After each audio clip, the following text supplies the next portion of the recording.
सास ने जैसे ही सब्जी छकी तुरंत थूक दी। अरे तेरी! बोली, बहू ये क्या कर दिया? सब्जी में इतना नमक और इतना मिर्च है कि इंसान तो क्या जानवर भी नहीं खाएगा। दुकान पर टिफिन भेजने का टाइम हो गया है, अब क्या भेजूंगी? बहू भी घबरा गई, बोली, गलती से ज्यादा डल गया मां जी, अब क्या होगा? सास ने फुर्ती से थोड़े आलू उबाले और सब्जी में डाल दिए। सब्जी सही हो गई।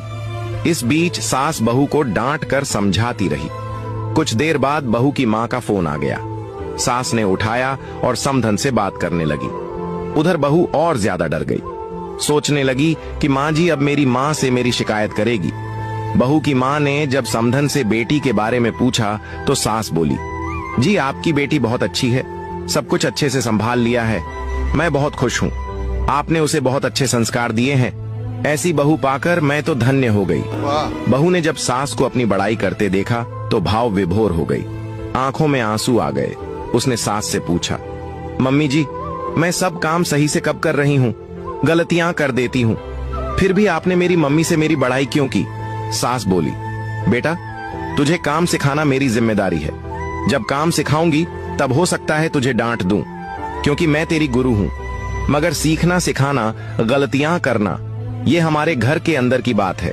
इस बात को बाहर के किसी भी व्यक्ति को नहीं बताना चाहिए, वरना रिश्ते खराब होते देर नहीं लगती। जीवन में एक बात गांठ बांध ले बहू, घर के अंदर की छोटी छोटी बातें कभी बाहर मत बताना, जीवन में कभी बड़ी समस्या नहीं आएगी। ये बात मेरी सास ने मुझे सिखाई थी, आज तुझे बता रही हूँ।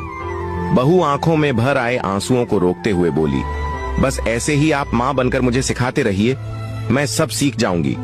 सास बोली, क्यों रो रही है? बहू बोली, नहीं बस आप में आज मां की झलक नजर आ गई। सास बहू के सिर पर हाथ फेरते हुए बोली, मां ही तो हूं तेरी, मेरी बात का बुरा मत माना कर। आपकी क्या राय है इस कहानी को लेकर कमेंट